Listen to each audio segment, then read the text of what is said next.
நீங்கள் நல்ல மதிப்பெண் வாங்குறதுக்கு நான் 3 வழிகள் சொல்கிறேன். வணக்கம், நான் டாக்டர் மீனா பிரியா, ஆரா வெல்னஸ்.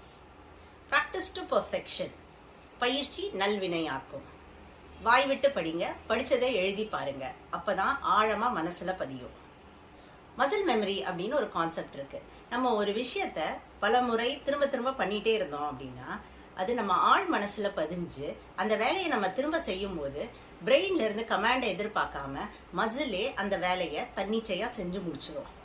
அதே மாதிரி தான் இப்போ நைட்டில் நம்ம சாப்பிட்டுட்டு இருக்கும் போது கரண்ட் போயிடுச்சுன்னு வச்சுக்கோங்க, நம்ம சாப்பாடை கரெக்டாக எடுத்து வாயில் போடுவோம்.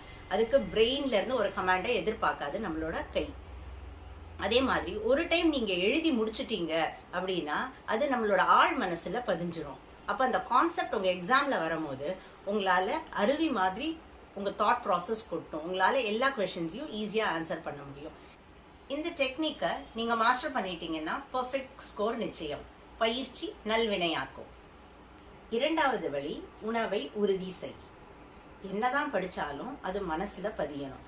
மனசில் பதியணும்னா பிரெயின் ஷார்ப்பாக இருக்கணும், உடலும் அதுக்கேற்ற மாதிரி ஒத்துழைக்கணும். அப்போ ரத்தம் வளமாக இருக்கணும். சளி, இருமல், காய்ச்சல், தலைவலி, வயிறு வலி, யூடிஐ இந்த மாதிரி எந்த பிரச்சனையும் இல்லாமல் இருக்கணும். இந்த பிரச்சனையெல்லாம் வரக்கூடாதுன்னா உணவில் சில விஷயங்களை கண்டிப்பாக சேர்த்துக்கணும்.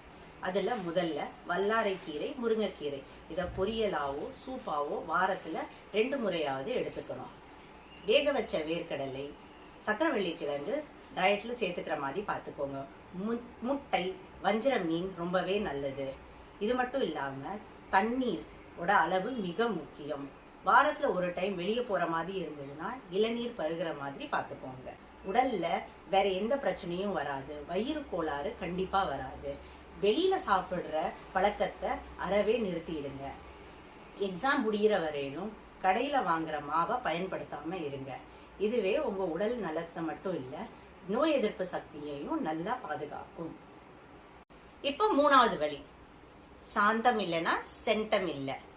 மன அமைதி ரொம்ப முக்கியம். பதட்டம் கூடவே கூடாது.